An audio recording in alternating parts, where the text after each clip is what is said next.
జవహర్ నగర్ అఖిలపక్ష సమావేశంలో మీడియా ప్రతినిధులు, కవి, కళాకారులు తమ అభిప్రాయాలను చాలా స్పష్టంగా చెప్పారు. కళలు కనేవారు కవులు. ఇదిగో తోక అంటే అదిగో పులి అని ప్రచారం చేసే వాళ్ళము మేము మీడియా. కానీ రైతుకు తెలియదా ఏ సాలులో ఏ విత్తు పెట్టాలి, ఆ సాలులోంచి ఆ విత్తు ఎలా మొలకెత్తాలి, పంట చేతికి ఎలా రావాలి అనే విషయం ఆ రైతుకు తెలిసి ఉండాలి కదా. ఆ సాలులోనే రైతు తమ కళలను సాకారం చేసుకోవాలి కదా.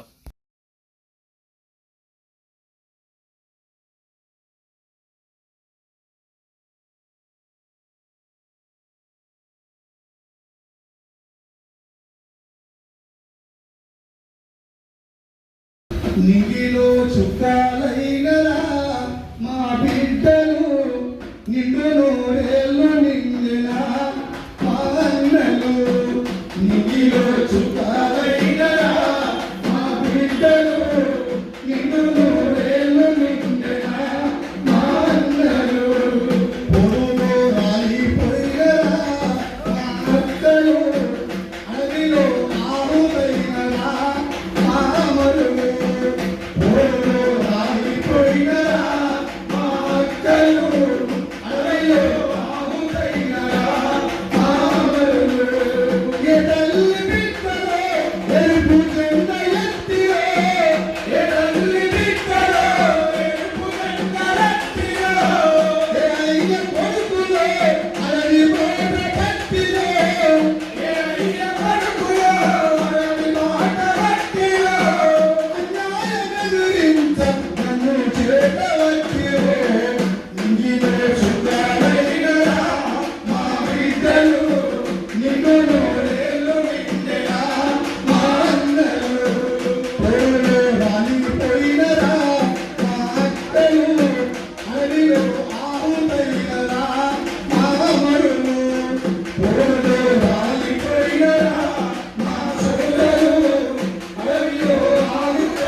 అతీతంగా అందరం కలిసి కంపల్సరీని ఎదుర్కోవాల్సిన అవసరం ఉంది. ఇది చిన్న మీటింగ్, ఇలాంటి ప్రతి నియోజకవర్గంలో మీటింగ్ జరగాలి. మీటింగ్ జరిగి అందరం కలిసి ఏకతాటుగా మీటింగ్ పెట్టుకొని అందరం దీన్ని ఎదిరించాల్సిన పరిస్థితి. ఒకటే పార్టీ దీనికి సపోర్ట్, బీజేపీ మాత్రమే. మిగతా అన్ని పార్టీలు దీనికి సపోర్ట్ చేస్తలేవు. కాబట్టి అందరం కలిసి మనం దీన్ని కొట్టాల్సిన అవసరం ఉంది. ఆపరేషన్ కంగారు అనేది ఇప్పుడు ఏం చేస్తున్నారు మన మావోయిస్టులు? ఏమైనా దేశ సంపద దోచుకెళ్తున్నారా? కాదు కదా. దేశం సంపద విదేశాలకు పారిపోతున్నా ఆపరేషన్ ఖగార్ చేపట్టే ముందు దేశ సంపదను దోచుకోబడి దొంగనా కొడుకుల మీద నువ్వు పెట్టు ఆపరేషన్ ఖగార్ అక్కడ పెట్టు నీరవ్ మోడీ వచ్చి దేశ సంపద తీసుకొని పారిపెట్టు వాళ్ళ మీద పెట్టు రేపిస్టు చిన్న చిన్న పిల్లల మీద రేపు చేసి దొంగనా కొడుకులు ఎంపీలు ఎమ్మెల్యే మీతో పాటు పార్లమెంట్ లో కూర్చున్నారు వాళ్ళ మీద పెట్టు ఆపరేషన్ నువ్వు పెట్టాల్సిన ఆపరేషన్ అది మావోయిస్టులను దేశంలో ఉన్నటువంటి అడవుల్ని దాంట్లో ఖనిజ సంపద కాపాడుతున్న వాళ్ళ మీద కాదు. ఈ రోజు ప్రధానమంత్రి దేశానికి ప్రధానమంత్రి కాదు, ఇద్దరికి మాత్రమే ప్రధానమంత్రి. ఒకటి అంబానీకి, రెండు అదానికి, ఇద్దరికి మాత్రమే ప్రధానమంత్రిగా పనిచేస్తా ఒకటే ప్రధానమంత్రి. అంబానీకి ఏమో అంబానీ ఇల్లు వంపర్ ల్యాండ్ ఉంది కాబట్టి ఈ ముస్లింల యొక్క వంపర్ దాని మీద చట్టం తీసుకొచ్చి ముస్లింలని నానా ఇబ్బందులు పెట్టి ఆ వంపర్ అనేది చట్టం తీసుకొస్తున్నా అని చెప్పేసి చాలా నానా ఇబ్బందులు యొక్క కులాన్ని చేస్తున్నాడు. ఇంకోటి ఇది మా అడవులో వచ్చే ఖనిజ సంపద ఉంది, అడవులో వజ్రాలు వైడూరాలు ఇంకా చాలా ఉన్నాయని చెప్పేసి ఈ రోజు మావోయిస్టులు అన్నదని వాళ్ళని ఇబ్బందులు పెట్టి నిత్యశారీరంగా ఎట్లా అంటే అట్లా వాళ్ళని షూట్ చేసి వారి యొక్క సవాలను కూడా వారి కుటుంబానికి లేకుండా వాళ్ళని చాలా పెద్ద ఇది చేస్తున్నారు. మానవత్వం లేదా మనిషి పుట్టుకకి పుట్టి ఉంటే మనిషి పుట్టుకకి నువ్వు పుట్టి ఉంటే ఒక్కసారి ఆలోచన చేయి, మానవత్వంగా ఆలోచన చేయి, మనసు మీద చేసుకో. నేను చేసేది తప్ప ఉప్ప అన్నది దేశ ప్రజలకు ఓట్లతో గెలిచినాం కదా, ఆ ఇద్దరు వ్యక్తులు ఓట్లేస్తే నువ్వు నిలవలేవు కదా. దేశ ప్రజలని ప్రతి ఒక్కరని ఈవెన్ పక్షుల దగ్గర నుండి ఈవెన్ అందరినీ కాపాడుకునే బాధ్యత నీ మీద ఉంది. దయచేసి ఇక అక్కడ ఆయన ఎప్పుడు వెళ్తా కానీ ఇక్కడ లోకల్ ఉన్నటువంటి చిన్న బత్తాయి కానీ మన వాళ్ళని దాదాపు ఆగనే అవుతలేదు. ఆపరేషన్ కాగానే తెలియడానికి వాడు ఆగనే లేదు. వీళ్ళని చంపినాం వాళ్ళని చంపినాం. అరే నువ్వు చంపాల్సింది దేశ సంపద ఇంకా దోషమైన చంపకపోయి దేశ సంపద చిన్న చిన్న పిల్లల్ని మీతో పాటు పార్లమెంట్ లో మీ పక్కన కూర్చున్నా దగ్గర 150 మంది ఎంపీల మీద రేపిస్ట్ కేసులు ఉన్నాయి. 150 ఎంపీల మీద కబ్జాల కుటుంబాల చిన్న చిన్న 3-4 సంవత్సరాల పిల్లలు రేపు చేసినటువంటి ఎంపీలు ఉన్నాయి. సుప్రీంకోర్టులో హైకోర్టులో కేసులు నడుస్తున్నాయి. వాళ్ళ మీద ఆపరేషన్ పెట్టు, వాళ్ళని చంపు, వాళ్ళ యొక్క పార్లమెంట్ సభ్యత్వం రద్దు చేసి వాళ్ళని నిలబెట్టు. ప్రజల కోసం పుట్టాడే వాళ్ళని ఎంపీగా ఎమ్మెల్యేగా వాళ్ళని ఎన్నికైనట్టు చేయి. ఇలాంటి దొంగని లంగాన్ని మాత్రం కాపాడుకుంటూ వచ్చి ఈ రోజు మీ దోస్తులు, మీ ఇద్దరు దోస్తులు అదాని కోసం ఈ యొక్క మన దేశం యొక్క ఖనిజ సంపద కాపాడుతున్నాం. అనేక విషయాలు చెప్పారు. మాజీ నక్సలైట్లుగా మేము కూడా అడుగులలో తిరిగి చిత్రహింసలు అనుభవించి జైలు పాలై వాస్తవంగా యుద్ధంలో పనిచేసినటువంటి వ్యక్తులలో ఒక చిన్న అనుభవం బీజేపీ పాలనలో చెప్పవచ్చు. నక్సలైట్ అంటే భయపడు, ప్రాణాలకు భయపడు. నక్సలైట్ ఒకటే కళ ఉంటుంది, బయట ఉన్న వాళ్ళకు అనేక కళలు ఉంటాయి. నేను వస్తే ఒక పాట, ఒక స్తూపం, ప్రజల గుండెల్లో నాకు స్థానం ఉండాలని కోరుకుంటుంది. అదే అప్పుడు అమరవీరులకు ఉంటుంది. అట్లా అమరవీరులు అట్లాంటి కళలు కన్నా ఎందుకంటే ఆ ఫీలింగ్ మేమంతా అనుభవించుకోవాలి. ఇలా లోకల్ నుండి ఇలా బతికొచ్చినాం, అరెస్ట్ అయినాం, ఇలా జనజీవన సమస్యలు ఉన్నాం. కానీ ప్రతిసారి కడుపు మండుతుంది, రక్తం మరుగుతుంది.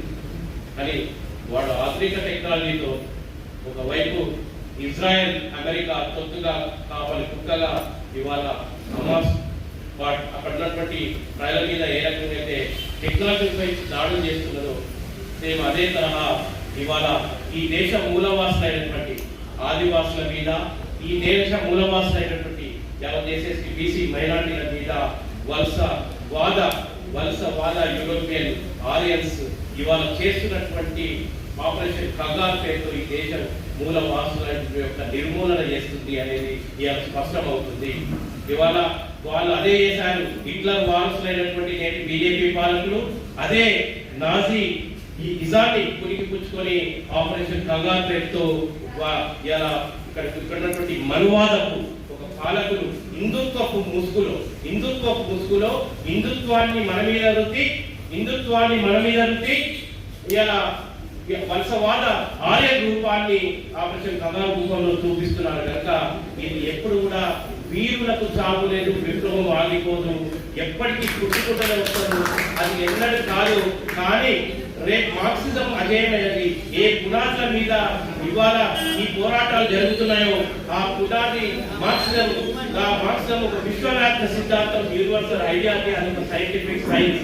యుద్ధంలో కూడా మార్క్సిజం యొక్క ముఖ్యమైన పాత్ర ఉంటుంది. ఇవాళ ఎంత వెనుకబడి ఉండొచ్చు కాక ఇవాళ వామపక్ష ఉద్యమం ప్రపంచ వ్యాప్తంగా కూడా వెనుకబడవచ్చు ఏ టెక్నాలజీ పరంగా, కానీ దాని యొక్క ఖచ్చితార్థం ఇలా డ్రోన్లను ఎదుర్కొనేటటువంటి ఒక నవ యుగ విప్లవకారులను ప్రపంచ వ్యాప్తంగా కూడా మనం చూడబోతాం. ఆధునిక మార్క్సిస్టులు, ఆధునిక విప్లవకారులు, ఆధునిక మార్క్సిస్టు సాయుధులు రేపు చూపెట్టబోయేటటువంటి ఒక పరిస్థితి అత్యంత భయంకరంగా ఉన్నది. ఇట్లను నడిపినట్టు రేపు రేపు వచ్చే తరం మాత్రం చేయగలుగుతారు. ఇవాళ వాడు విరవీడుతున్నాడు. ఎస్, మాకు డ్రోన్లు ఉన్నాయి, అన్ని ఉన్నాయి, అన్ని రకాల సామ్రాజ్యవాద అమెరికన్ లాంటి ఒక వాళ్ళ శక్తులతో, సామ్రాజ్యవాద శక్తులతో ఇవాళ ఎదుర్కొనిస్తున్నాం. మీ బతుకంత ఓటమి పాలని చెప్పేసి శ్రామిక వర్గాన్ని అని నిత్యం ఓటమి పాలు చేస్తుంది. కానీ రేపు ఒక మార్క్సిజం ఒక వేగు చుక్కలాగా ఆ టెక్నాలజీని అందిపుచ్చుకునేటటువంటి నవ విద్యార్థులే ఇలా రాబోతున్నారు.